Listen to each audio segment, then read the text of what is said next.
श्लोक दुसरा. भवाप्ययि भूतानां श्रुतौ विस्तरशो मया त्वत्तः कमलपत्राक्ष महात्म्यमपि चाव्ययम्. अर्थ. हे कमलनयन श्रीकृष्णा, भूतांची उत्पत्ती आणि त्यांचा नाश याविषयी मी आता तुमच्याकडनं विस्तारपूर्वक सर्व काही ऐकले आहे. तसेच तुमचे अविनाशी महात्म्यसुद्धा मी ऐकले आहे. विवरण. भूतमात्रांचे जन्म आणि लय कसे होतात, त्यांचे पालन कसे होते, ते भगवंताने विस्तारपूर्वक अर्जुनाला सांगितले होते. त्याचे श्रवण, मनन आणि निदिध्यासन केल्याने परमेश्वराचे अपूर्व असे महात्म्य त्याच्या लक्षात आले आहे. या इथे अध्याय 10 श्लोक क्रमांक 2 ते 11, अध्याय 9 श्लोक क्रमांक 4 ते 10, 8व्या अध्यायात 18 ते 22 आणि 7व्या अध्यायात 4 ते 14 पर्यंतच्या विविध श्लोकातून असे वर्णन आलेले आहे.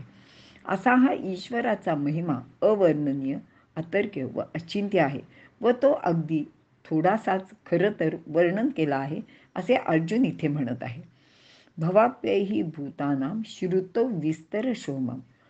या संपूर्ण जगतात भगवंता व्यतिरिक्त इतर कोणीही कारणच नाहीये. कारण सात्विक, राजस, तामस असे जे सर्व भाव आहेत ते भगवंतापासूनच निर्माण झालेले असून विश्वाची उत्पत्ती, स्थिती, लय ह्या सर्व गोष्टीसुद्धा तोच आहे.